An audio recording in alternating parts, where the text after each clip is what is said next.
कहानी की शुरुआत होती है एक घने और विशाल जंगल से, जहां ऊंची ऊंची पर्वत श्रृंखलाएं चारों ओर फैली हुई थीं। एक रात आसमान से एक अनजान वस्तु तेजी से धरती की ओर गिरती हुई दिखाई देती है। वो किसी उल्कापिंड जैसी लग रही थी, जो सीधा पहाड़ की चोटी पर जाकर जोरदार धमाके के साथ फट जाती है। पहाड़ की ऊंचाई पर कुछ जानवर दिखाई देते हैं, जिनमें एक हिरण भी शामिल था। वो शांति से वहां अपना खाना खा रहा होता है। तभी अचानक पीछे से एक अजीब टेंटिकल्स वाला जीव उसके पास आता है। उसका शरीर बिल्कुल ऑक्टोपस जैसा दिखता है और वह हिरण पर हमला कर देता है। यानी उसी उल्कापिंड के अंदर से यह खतरनाक एलियन जीव धरती पर आ चुका था। अब सीन शिफ्ट होता है और हमें दो कपल्स दिखाए जाते हैं, जिनका नाम हैरी और रूथ था। हैरी और रूथ एक दूसरे से बहुत प्यार करते थे और कई सालों से रिलेशनशिप में थे। लेकिन हैरानी की बात यह थी कि इतने सालों के बाद भी दोनों ने शादी नहीं की थी। शायद दोनों को अभी तक एक दूसरे पर भरोसा नहीं था। फिलहाल वो दोनों एक पहाड़ की तरफ जा रहे थे, जहां वो कैंपिंग करने वाले थे। रूथ और हैरी अपनी रोजमर्रा की जिंदगी से थोड़ा थक चुके थे। रोज का वही काम, वही तनाव। इसी टेंशन को दूर करने के लिए दोनों ने सोचा कि कुछ दिन नेचर के बीच बिताए जाए। जिस माउंटेन पर वो जा रहे थे वही जगह थी जहां वो रहस्यमयी ऑब्जेक्ट आसमान से गिरा था। यानी साफ था कि अब उनकी जिंदगी खतरे में पड़ने वाली है। आगे बढ़ते हुए हैरी और रूथ रास्ते में एक छोटे से रेस्टोरेंट पर रुकते हैं, जो पहाड़ के नीचे की तरफ था। वहां दोनों ने ब्रेकफास्ट किया और कुछ खाना पैक करवा लिया, ताकि कैंपिंग साइट पर पहुंचकर आराम से खा सकें। दोनों वहां शांति से बैठे हुए थे। तभी रेस्टोरेंट के मालिक का बेटा अजीब तरह से बर्ताव करने लगा। वो काफी डरा हुआ लग रहा था। जैसे ही उसने हैरी और रूथ को देखा, वह बार बार कहने लगा, माउंटेन के ऊपर कुछ गिरा था। वो बहुत तेजी से आया और पहाड़ के अंदर गायब हो गया। अब हैरी और रूथ उस बच्चे की बातों को समझ ही नहीं पाए। तभी बच्चे की माँ उसे पुकारती है और वह डरकर तुरंत दूसरी ओर भाग जाता है। हैरी इन सब बातों को नजरअंदाज करते हुए रूथ से कहता है, बच्चे तो कुछ भी बोल देते हैं, कभी कभी अपने दिमाग में कहानियां बना लेते हैं जो असल में होती ही नहीं, इसलिए उसकी बात पर ध्यान देने की जरूरत नहीं है। लेकिन रूथ तो पहले से ही डरी हुई थी और अब उस बच्चे की बात सुनकर उसका डर और बढ़ गया। ब्रेकफास्ट खत्म करने के बाद दोनों कार में बैठते हैं। रूथ अब भी चिंतित थी कि यह जगह सुरक्षित है या नहीं। हैरी उसे समझाते हुए कहता है, मैं पहले भी कई बार यहाँ कैंपिंग के लिए आ चुका हूँ, यहाँ किसी भी तरह का खतरा नहीं है। वह रूथ को उसके प्रोफेशन का उदाहरण देते हुए कहता है, तुम एक सर्फर हो,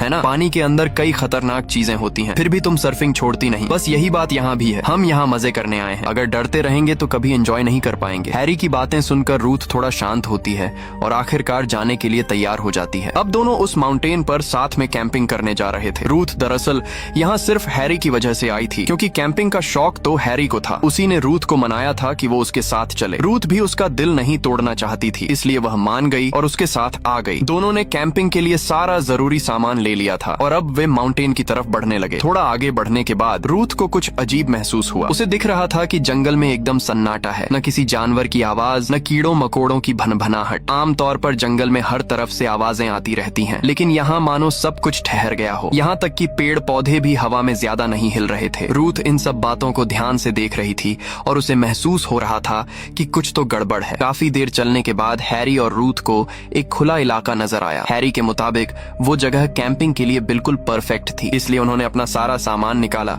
और कैंपिंग की सारी तैयारी शुरू कर दी। थोड़ी देर तक रूथ चुपचाप बैठी उदास महसूस कर रही थी, लेकिन हैरी तो हर चीज में माहिर था। वो उसे हंसाने लगा और उसे कैंपिंग की कई टेक्निक्स सिखाने लगा। फिलहाल हैरी ने रूथ का मूड ठीक करने के लिए उसे कई मजेदार जोक्स सुनाए और वो हंसने लगी। धीरे धीरे उसका डर भी खत्म हो गया और उसे अब ऐसा लगने लगा कि वो फॉरेस्ट के बीच भी सेफ है। दोनों ने वहाँ खूब मजे किए, अपना डिनर तैयार किया और खाकर खत्म किया। रात हो चुकी थी, टेंट लग चुका था और अब दोनों सोने चले गए। रात गहरी थी, लेकिन फिर भी बाहर अजीब सा सन्नाटा था। किसी जानवर या हवा की भी आवाज नहीं आ रही थी। इसी वजह से रूथ को बेचैनी महसूस हुई और आधी रात में उसकी नींद खुल गई। अब यह बात तो तय है कि आधी रात को उठना किसी भी हालत में अच्छा नहीं होता, क्योंकि डरावनी कहानियों में ज्यादातर अजीब घटनाएं मिडनाइट पर ही होती हैं। तो सीधी बात है कि हमें सोते रहना चाहिए ताकि कोई खतरा पास ना आए। लेकिन अगर ऐसा होता तो कहानी पूरी कैसे होती? इसलिए रूथ बाकी हॉरर कैरेक्टर्स की तरह टेंट से बाहर निकलती है, ये देखने के लिए कि बाहर आखिर हो क्या रहा है। तभी उसे सामने कुछ पेड़ पौधे हिलते हुए दिखाई देते हैं। वो थोड़ी सी रोशनी लेकर धीरे धीरे उस तरफ बढ़ती है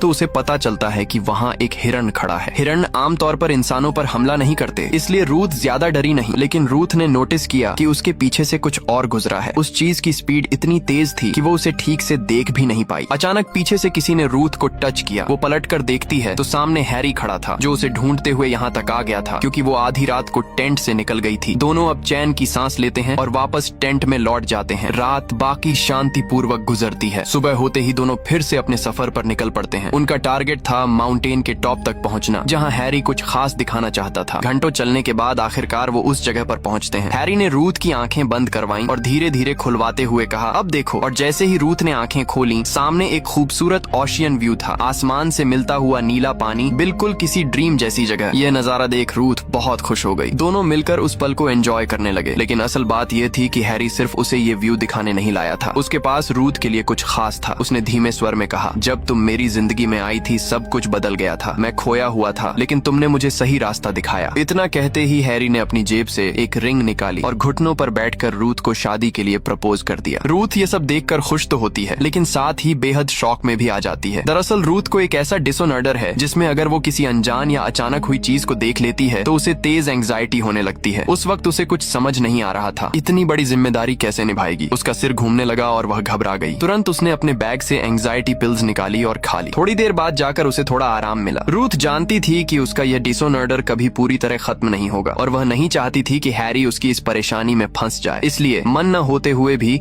उसने हैरी के प्रपोजल को मना कर दिया। उसने कहा कि वो उसके साथ शादी नहीं कर सकती। हैरी ने इस बात को समझने की कोशिश की, लेकिन उसे बहुत ठेस पहुंची। उसने कभी सोचा भी नहीं था जो लड़की सालों से उसके साथ है वही उसे ना कह देगी। वह टूट गया और धीरे धीरे उस जगह से दूर चला गया। रूथ को भी थोड़ी देर बाद एहसास हुआ कि उसने गलत किया। दोनों अब एक ही कैंप साइट पर थे, लेकिन एक दूसरे से बात करना लगभग बंद कर चुके थे। दोनों के मन में एक ही सवाल था, इतने सालों का रिश्ता शादी में क्यों नहीं बदल सका। रूथ ने ठान लिया कि वो हैरी से बात करेगी और अपने बिहेवियर के लिए माफी मांगेगी। लेकिन जब वो उसके पास गई, हैरी बहुत गुस्से में था और बिना कुछ कहे वहाँ से चला गया। पूरी रात दोनों की नाराजगी में ही बीत गई। सुबह जब रूथ की नींद खुली तो उसने टेबल पर एक नोट देखा जो हैरी का था। उसमें लिखा था कि वो थोड़ी देर के लिए वॉक पर जा रहा है, लेकिन जल्द लौट आएगा। रूथ वहीं कैंप पर उसका इंतजार करने लगी। उसे अपनी गलती का पूरा एहसास हो चुका था और अब वो सिर्फ माफी मांगना चाहती थी। उसे भरोसा था कि हैरी उसे कभी छोड़कर नहीं जाएगा। लेकिन इंतजार के बीच रूथ को अचानक आसपास से एक अजीब सी गंध आने लगी। वो उस बदबू की दिशा में चली और जैसे जैसे आगे बढ़ी उसके पैरों के नीचे की मिट्टी गीली और काली होती गई। तभी उसने देखा सामने कुछ ऐसा था जिसे देखकर उसकी सांसें थम गईं। वो एक मरा हुआ हिरन था जिसकी पूरी बॉडी पर काले रंग का कोई अजीब सा सब्सटेंस चिपका हुआ था। रूथ को समझ नहीं आ रहा था कि यह क्या चीज है, लेकिन उसकी स्मेल इतनी तेज थी, दूर तक फैल रही थी। थोड़ी ही देर में हैरी वहाँ पहुँच गया। रूथ ने उसे उस मरे हुए हिरन के बारे में बताया। हैरी तुरंत रूथ को वहाँ से लेकर चला गया। उसका मानना था कि यह किसी तरह के इंसेक्ट्स का असर है जो मरे हुए जानवरों के शरीर को जलाने का काम करते हैं। दोनों कैंप पर वापस आ गए। कुछ देर की चुप्पी के बाद उन्होंने एक दूसरे से बात शुरू की और पिछली रात की नाराजगी के लिए सॉरी कहा। ऐसा लग रहा था कि अब सब कुछ पहले जैसा हो गया है। दोनों ने एक दूसरे को गले लगाया और उस पल को एंजॉय करने लगे। उन्होंने एक वादा किया, चाहे जो भी हो अब वो हमेशा साथ रहेंगे। सुबह होते ही हैरी ने नाश्ता तैयार किया ताकि उनकी बॉडी एनर्जी में बनी रहे। इस बीच रूथ को जोरदार अनकंफर्टेबल होने लगा। उसने हैरी से कहा कि वो थोड़ा टहल कर आती है ताकि फ्रेश महसूस कर सके। हैरी ने उसे जाने की इजाजत दे दी, लेकिन कहा कि ज्यादा दूर मत जाना। रूथ धीरे धीरे पास वाले इलाके में चलने लगी। चारों तरफ हरियाली थी और हवा में हल्की ठंडक थी। चलते चलते उसकी नजर कुछ बेहद खूबसूरत फूलों पर पड़ी। वो फूल इतने अनोखे थे कि उसने पहले कभी नहीं देखे थे। उनकी सुगंध भी बहुत अलग थी। वो उन फूलों को देखकर खुश हो गई और उनमें से कुछ फूल तोड़कर अपने साथ रख लिए ताकि हैरी को दिखा सके। तभी उसकी नजर थोड़ी दूर एक गुफा पर पड़ी। गुफा के अंदर से कुछ अजीब आवाजें आ रही थीं, जैसे कोई हल्की गुनगुनाहट या कंपन। रूथ को जिज्ञासा हुई और वो धीरे धीरे उसकी तरफ बढ़ने लगी। गुफा के अंदर नीले रंग की रोशनी जैसी चमक दिखाई दे रही थी जो दीवारों पर पड़ रही थी। रूथ को समझ नहीं आ रहा था कि ये चीज क्या है, पर उसकी जिज्ञासा डर से ज्यादा थी। इसलिए उसने थोड़ा हिम्मत जुटाया और बिना हैरी को बताए गहरी सांस लेकर उस गुफा के अंदर चली गई। अंदर एकदम सन्नाटा था। बस ऊपर से हल्की सी सूरज की किरणें गुफा में पड़ रही थीं, जिससे अंदर की हर चीज साफ साफ दिखाई दे रही थी। अब रूथ को वही ब्लू सब्सटेंस दिखता है जो उसने बाहर देखा था। पास जाकर ध्यान से देखने पर पता चला ये कोई लिक्विड टाइप मटेरियल है जो बहुत अजीब तरीके से ग्लो कर रहा था। रूथ ने एक स्टिक से उसे टच करके चेक किया, लेकिन तभी पीछे से एक अनजान आवाज आई। जब वो पलटी तो सामने जो उसने देखा उसे देखकर रूथ के होश उड़ गए। वो घबरा गई और जोर से चीखने लगी, लेकिन उसी मोमेंट के बाद से किसी को पता नहीं चला कि रूथ के साथ क्या हुआ। काफी देर बीत गई। हैरी अब तक उसका वेट कर रहा था, लेकिन रूथ वापस नहीं आई। वो चिंतित हो गया और उसी रास्ते पर निकल पड़ा जहाँ रूथ गई थी। चलते चलते उसे वही गुफा दिखाई दी, लेकिन हैरी को अंदर जाने की जरूरत नहीं पड़ी क्योंकि सामने की तरफ ही रूथ खड़ी थी, एकदम अजीब और खाली निगाहों से देखती हुई। हैरी फौरन उसके पास पहुंचा और बोला, तुम यहाँ क्या कर रही थी? मैं कब से तुम्हें ढूंढ रहा हूँ। पर रूथ चुप रही। उसके चेहरे पर एक अजीब सी गंभीरता थी, जैसे वो किसी और ही सोच में खो गई हो। हैरी को लगा शायद उसे फिर से एंग्जाइटी अटैक हुआ है, इसीलिए उसने बात को वहीं खत्म किया और रूथ को लेकर वापस कैंपिंग साइट पर चला आया। वो दोनों खाना खाकर टेंट में सो गए, लेकिन रात के बीच में हैरी की नींद खुल गई। उसने देखा कि रूथ टेंट में नहीं है। वो एक मशाल लेकर जंगल में उसे ढूंढने लगा। हर तरफ रूथ का नाम पुकारता हुआ आगे बढ़ता गया। कुछ ही देर बाद उसने देखा रूथ सामने खड़ी थी और उसके हाथ में एक नाइफ था। हैरी डर गया और बोला, तुम आधी रात को जंगल में ये चाकू लेकर क्या कर रही हो? रूथ ने ठंडे चेहरे से जवाब दिया, मुझे लगा कोई जंगली जानवर हमारे पास आ गया है, मैंने बस अपनी सेफ्टी के लिए ये पकड़ा है। वो दरअसल हैरी पर नजर रख रही थी, कहीं उसे कोई नुकसान न पहुंचे। हैरी ने जल्दी से रूथ को वापस टेंट में लाया और दोनों सोने चले गए। लेकिन सबसे चौंकाने वाली बात ये थी, पूरी रात रूथ ने अपनी आंखें तक नहीं झपकाई। वो एक पल के लिए भी नहीं सोई। उसका बिहेवियर अब पहले जैसा नहीं रहा था और ये बदलाव ठीक उसी वक्त से आया था जब वो उस गुफा में गई थी और उसने वहाँ कुछ देखा था। वो रहस्यमयी चीज क्या थी, ये थोड़ी देर में साफ हो जाएगा। अगले दिन जब दोनों अपनी यात्रा आगे बढ़ा रहे थे, रूथ पूरे रास्ते खामोश रही। उसका ये अजीब सा बर्ताव कई घंटों तक जारी रहा, लेकिन आखिरकार वो हैरी के पास आई और बोली उसे अपने पिछले बर्ताव के लिए माफ कर दे। उसने कहा कि उसने हैरी के खूबसूरत प्रपोजल को ठुकरा कर बहुत बड़ी गलती की थी और अपने डिसऑनर की वजह से उसे परेशान किया। फिर रूथ मुस्कुराकर बोली, अब वो सच में बहुत खुश है और हैरी से शादी के लिए तैयार है। ये सुनकर हैरी की खुशी का ठिकाना नहीं रहा। रूथ ने कहा कि वो चाहती है कि हैरी उसे वैसे ही दोबारा प्रपोज करे, उसी खूबसूरत व्यू फ्रेम के सामने जहां उसने पहले किया था, ताकि वो उस पल को पूरी तरह महसूस कर सके। हैरी ने बिना देर किए रूथ को लेकर फिर से उस ओशियन व्यू पॉइंट पर पहुंचाया। हवा में ठंडक थी, माहौल बेहद शांत और खूबसूरत। हैरी ने मुस्कुराते हुए अपनी रिंग निकाली और रूथ की ओर बढ़ाया। रूथ ने रिंग को एक्सेप्ट कर लिया, लेकिन उसके चेहरे पर एक अजीब सी ठंडक थी और वो लगातार हैरी को घूर रही थी। हैरी जैसे ही खड़ा हुआ, रूथ ने अचानक उसे जोर से धक्का दे दिया। वो सीधा नीचे की खाई में जा गिरा। ऊंचाई से गिरने और पत्थरों से टकराने के बाद हैरी की वहीं मौत हो गई। रूथ उस ऊंचाई से नीचे देखते हुए बस हैरी को निहारती रही। किसी को नहीं पता कि उसके दिमाग में क्या चल रहा था या उसने ऐसा क्यों किया। ये सब एक रहस्य था जो जल्द ही सामने आने वाला था। हैरी के गिरने के बाद रूथ घबरा गई और बुरी तरह से जंगल के अंदर भागने लगी। उसे समझ नहीं आ रहा था कि वो कहाँ जाए। कई दिनों से उसने ठीक से खाना नहीं खाया था, न पानी पिया था, न नींद ली थी। थकान और सदमे की वजह से वो अचानक बेहोश हो गई और उसका सिर एक पत्थर से टकरा गया। वो वहीं जमीन पर गिर पड़ी। कुछ देर बाद दो बुजुर्ग टूरिस्ट उस रास्ते से गुजरे। उन्होंने रूथ को देखा और तुरंत उसकी मदद के लिए दौड़ पड़े। उन्होंने उसे उठाया और पानी पिलाया और देखा कि उसके सिर पर गहरी चोट है। दोनों ने तय किया कि चाहे कुछ भी हो जाए, वे इस लड़की को बचाएंगे। लड़की बहुत यंग लग रही थी और साफ दिख रहा था उसके साथ हाल ही में कुछ बुरा हुआ है। थोड़ी देर बाद जब रूथ को होश आया तो उन्होंने पूछा कि उसे किसने मारा या क्या हुआ था, लेकिन रूथ ने ऐसा दिखाया जैसे उसे कुछ याद ही नहीं। बुजुर्ग दंपति को लगा कि उसकी याददाश्त चली गई है, इसलिए वो उसे अपने साथ अपने कैंपिंग साइट पर ले आए। रात होते होते उन्होंने उसे आराम करने दिया, खाना और पानी दिया ताकि वो थोड़ा सहज महसूस करे। लेकिन उन्हें क्या पता था कि रूथ के अंदर कितने गहरे रहस्य छिपे हैं। वो दोनों उसके सामने बैठकर बातें करने लगे और रूथ चुपचाप उन्हें देखती रही। कुछ देर बाद अचानक रूथ ने पास रखी एक चाकू उठा ली। बुजुर्ग दंपति घबरा गए। उन्हें लगा कि शायद वो उन पर हमला करने वाली है, लेकिन तभी उन्होंने देखा कि रूथ का ध्यान किसी और दिशा में था। झाड़ियों के पीछे से कुछ आवाजें आ रही थीं और अगले ही पल वहाँ से कोई बाहर निकला। वो कोई और नहीं बल्कि हैरी था। अब ये सबसे चौंकाने वाली बात थी, क्योंकि हमने साफ देखा था कि रूथ ने खुद हैरी को उस ऊंचाई से नीचे धक्का दिया था और वहीं उसकी मौत हो गई थी। फिर आखिर हैरी जिंदा होकर यहाँ कैसे आ गया? रूथ का चेहरा डर से सफेद पड़ गया। वो पीछे हटने लगी, जबकि वो बुजुर्ग दंपति उसके सामने खड़े होकर उसे बचाने की कोशिश करने लगे। ओल्ड लेडी रूथ को लेकर किनारे हट गई, जबकि ओल्ड मैन आगे बढ़कर हैरी को रोकने की कोशिश करने लगा। हैरी जरा भी डरा नहीं था। वो सीधा उस बूढ़े आदमी के पास पहुंचा और अचानक अपने हाथ से एक ब्लेड निकाल लिया। ये ब्लेड कहाँ से आया किसी को नहीं पता था। अगले ही पल उसने बेरहमी से उस तेज ब्लेड को उसके शरीर पर चला दिया। बूढ़े आदमी की बॉडी दो हिस्सों में बट गई थी। ये नजारा इतना भयानक था कि बूढ़ी औरत और रूथ दोनों की चीखें निकल गईं। रूथ डर के मारे पास के एक पेड़ के पीछे जाकर छुप गई, लेकिन जिसके हाथ में अभी भी वो ब्लेड था अब उस बूढ़ी औरत की तरफ बढ़ने लगा। उसने जोर से चिल्लाकर कहा, अगर रूथ बाहर नहीं आई तो मैं इसे भी नहीं छोड़ूंगा। रूथ के पास अब कोई रास्ता नहीं था। वो डरते हुए पेड़ के पीछे से बाहर निकली, पर हैरी ने फिर भी दया नहीं दिखाई। उसने उस औरत को भी बेरहमी से मार दिया। लेकिन सबसे डरावनी बात यह थी कि वह ब्लेड हैरी के हाथ में नहीं था, वो उसके शरीर से ही निकल रहा था। उसकी स्किन के अंदर से जैसे कोई कोई नुकीली चीज बाहर आई हो। अब हैरी उसी ब्लेड के साथ रूथ के पास पहुंचा और गुस्से में बोला, तुम्हें मेरे बारे में कैसे पता चला? रूथ कांपते हुए सच्चाई बताने लगी। उसने कहा, जब मैं उस दिन जंगल में वॉक करने गई थी, मुझे एक गुफा मिली थी। उसके अंदर कुछ नीला चमकता हुआ लिक्विड था। मैं उसे देखने के लिए अंदर गई और तभी मैंने कुछ ऐसा देखा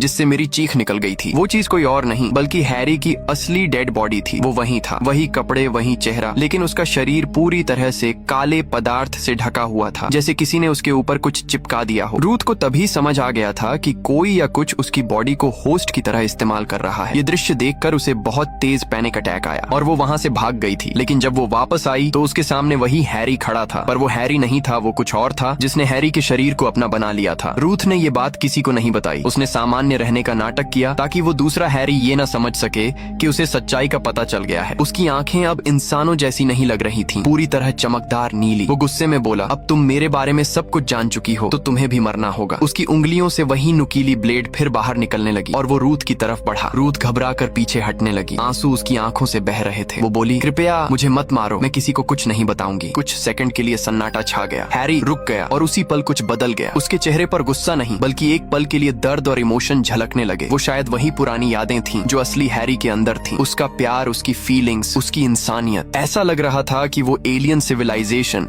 जो हैरी के शरीर को कंट्रोल कर रही थी, अब हैरी की यादों और उसकी भावनाओं का इस्तेमाल कर रही थी। वो जानता था कि हैरी रूथ से कितना प्यार करता था और शायद यही वजह थी कि उसने रूथ को नहीं मारा। उसने धीरे से कहा, अगर तुम मेरे साथ चलो तो मैं तुम्हें कुछ नहीं करूंगा। रूथ की आंखों में डर साफ दिख रहा था। उसे समझ आ गया था कि यह इंसान नहीं है, यह कुछ और है जो अब हैरी के शरीर में रह रहा है। वो धीरे धीरे पीछे हटने लगी और जैसे ही उसे मौका मिला वह वहाँ से भाग खड़ी हुई। वो पूरे जंगल के बीचों बीच दौड़ रही थी, सांसें तेज, दिल डर से कांपता हुआ। लेकिन जब वो कुछ दूरी जाकर थकी हुई पीछे मुड़ी तो वही हैरी उसके सामने खड़ा था। बिना आवाज किए, बिना किसी हलचल के वो मुस्कुराने लगा, एक डरावनी मुस्कान के साथ। तुम चाहे जितनी भी कोशिश कर लो रूथ, मुझसे दूर नहीं जा सकती। अब तुम मेरे साथ चलो जहाँ मैं लेकर जा रहा हूँ। रूथ अब पूरी तरह बेबस थी। उसे पता था असली हैरी मर चुका है और अब जो उसके सामने है वो किसी और दुनिया की प्राणी है जिसने हैरी की बॉडी को उसके ही खिलाफ इस्तेमाल किया है। उसे लग रहा था कि अब उसके पास कोई रास्ता नहीं बचा। उसने धीरे से पीछे मुड़कर देखा। सामने बस समुद्र था और पानी के अंदर कई शार्क्स घूम रही थी। तभी उसके दिमाग में एक खतरनाक आइडिया आया। वो अचानक पलटी और अपने पास रखे चाकू से सीधा हैरी यानी उस एलियन होस्ट पर वार कर दिया। ब्लेड उसकी बाह को चीरता हुआ गया। बहुत गहरी चोट नहीं लगी पर खून बहने लगा। हैरी गुस्से में गरज उठा। उसी पल रूथ पीछे मुड़ी और तेजी से समुद्र की ओर भागी। वो एक बेहतरीन सर्फर थी, पानी उसका घर था। वो लहरों को चीरती हुई गहराई में चली गई, लेकिन एलियन हैरी भी उसके पीछे पानी में कूद गया। उसकी चोट से खून तेजी से बह रहा था और अब समुद्र की लहरें लाल होने लगी। रूथ को तुरंत एहसास हुआ यह खून शार्क्स को आकर्षित करेगा। सच में कुछ ही सेकंड में समुद्र की गहराई में हलचल हुई। कई विशाल शार्क्स उस दिशा में बढ़ रही थीं। वो हैरी के आसपास घूमने लगी और अगले ही पल उन्होंने उस पर हमला कर दिया। रूथ ने यह दृश्य देखकर एक पल को अपनी आंखें बंद कर लीं और फिर तेजी से किनारे की तरफ तैरने लगी। उसे लगा कि अब सब खत्म हो गया है, वही बची है। वो हांफती हुई जंगल की ओर भागी और कुछ देर बाद उसी पुराने कैंप साइट पर पहुंच गई। वही जगह जहां वो पहले दो बूढ़े कपल्स से मिली थी, लेकिन अब वहां सब कुछ बिखरा पड़ा था। खाने पीने का सामान चारों ओर फैला हुआ था और जमीन पर उन दोनों कपल्स की लाशें थीं। रूथ का दिल जोर जोर से धड़कने लगा। उसने कांपते हुए आसपास देखा। हर चीज वीरान थी, लेकिन फिर अचानक पीछे से किसी के पैरों की आवाज आई, गीली जमीन पर चलने की। वो धीरे धीरे पीछे मुड़ी और उसकी सांसें थम गईं। वो हैरी था, लेकिन पहले जैसा नहीं। उसके कपड़े फटे हुए थे, शरीर पर गहरे घाव थे, पर उसकी आंखों में अब इंसानियत की जगह सिर्फ काली चमक थी। वो धीरे से बोला, मैंने कहा था तुम मुझसे दूर नहीं जा सकती। वो कुछ समझ पाती इससे पहले ही उसकी आंखों के सामने सब अंधेरा छा गया। वो बेहोश हो गई। जब रूथ को होश आया उसने खुद को एक अंधेरी गीली गुफा में पाया। उसके चारों ओर वही ब्लैक सब्सटेंस फैला हुआ था जो उसने पहले देखा था। उसके शरीर पर भी अब वही चिपचिपा पदार्थ लिपटा हुआ था, जैसे कोई जिंदा चीज उसे निगल रही हो। उसके सामने हैरी खड़ा था, पर वो अब इंसान नहीं लग रहा था। उसकी आंखें चमक रही थीं और उसके शरीर से टेंटिकल्स निकल रहे थे। रूथ ने देखा कि वही टेंटिकल अब उसके शरीर से भी जुड़ चुके हैं। वो दर्द से चीख पड़ी, लेकिन कोई फायदा नहीं था। वो डुप्लीकेट रूथ असली नहीं थी। वो अब वही एलियन था जिसने पूरी तरह से उसका रूप ले लिया था। उसके हाव भाव, उसकी आवाज यहाँ तक कि उसकी मुस्कान तक एकदम वैसी थी। अब उस एलियन को असली रूथ की जरूरत नहीं थी। वो आगे बढ़ा और अपने हाथ से एक नुकीला नाखून निकाला और असली रूथ की तरफ झपटा। लेकिन तभी रूथ ने अपनी आखिरी चाल चल दी। उसे याद था वो एलियन अब उसकी सारी फीलिंग्स और इमोशंस महसूस कर सकता है, तो अगर वो अपने अंदर की एंजाइटी ट्रिगर करेगी तो वही एंजाइटी उस एलियन के अंदर भी जाएगी। रूथ ने आंखें बंद की और खुद को उस सबसे डरावने मोमेंट में ले गई। वही पल जब उसने हैरी को मरते देखा था, वही गुफा, वही खून। उसने जानबूझकर उस डर को और गहराई से महसूस किया। अगले ही पल डुप्लीकेट रूथ यानी एलियन जोर से चिल्लाने लगा। जैसे ही रूथ ने अपनी एंजाइटी ट्रिगर की, एलियन वाली रूथ यानी उसका डुप्लीकेट दर्द से तड़पने लगी। उसके शरीर से नीली रोशनी की लपटें निकलने लगीं और वो जमीन पर गिरकर झटपटाने लगी। वो ठीक से खड़ी भी नहीं हो पा रही थी। उसकी सांसें तेज चल रही थीं, हाथ कांप रहे थे, जैसे उसे खुद एंजाइटी अटैक हो रहा हो। रियल रूथ ने इस मौके का फायदा उठाया। उसने अपने शरीर से वो ब्लैक सब्सटेंस बड़ी मुश्किल से हटाया और आखिरकार खुद को आजाद कर लिया। अब उसकी आंखों में सिर्फ एक ही चीज थी, खत्म करना है इसे हमेशा के लिए। वो धीरे धीरे उस डुप्लीकेट रूथ के पास पहुंची जिसने अब लगभग हिलना बंद कर दिया था। रूथ ने पास पड़ी एक भारी सी चट्टान उठाई और बिना किसी हिचकिचाहट के पूरी ताकत से उसका सिर फोड़ दिया। नीले रंग का खून चारों तरफ फैल गया और कुछ ही पलों में वो डुप्लीकेट रूथ वहीं पर खत्म हो गई। रूथ ने लंबी सांस ली और उसकी आंखों से आंसू निकल रहे थे, लेकिन उसके चेहरे पर अब डर नहीं था। वो गुफा से बाहर निकली और सीधा अपनी कार तक पहुंची। उसने कार स्टार्ट की और पूरे स्पीड से जंगल से बाहर निकल पड़ी। उसे बस शहर तक पहुंचना था, किसी से मदद मांगनी थी। लेकिन तभी रेडियो अपने आप ऑन हो गया। एक ठंडी विकृत सी आवाज आई, तुम मुझसे नहीं बच सकती रूथ, मैं तुम्हें ढूंढ लूंगा हर जगह। रूथ के हाथ थोड़े कांपे, लेकिन उसने रेडियो बंद नहीं किया। अब वो डर नहीं रही थी, वो सिर्फ सोच रही थी कि अगली बार कैसे लड़ना है। उसने कार की स्पीड बढ़ा दी और दूर क्षितिज में सूरज की रोशनी नजर आने लगी। लेकिन तभी कैमरा आसमान की तरफ शिफ्ट होता है। हम देखते हैं कई मेटियोरॉइड्स आकाश से गिर रहे हैं, वही पहाड़ी इलाका जहाँ से ये सब शुरू हुआ था। कहानी यहीं खत्म होती है। मिलते हैं अगली डरावनी कहानी में, तब तक के लिए बाय।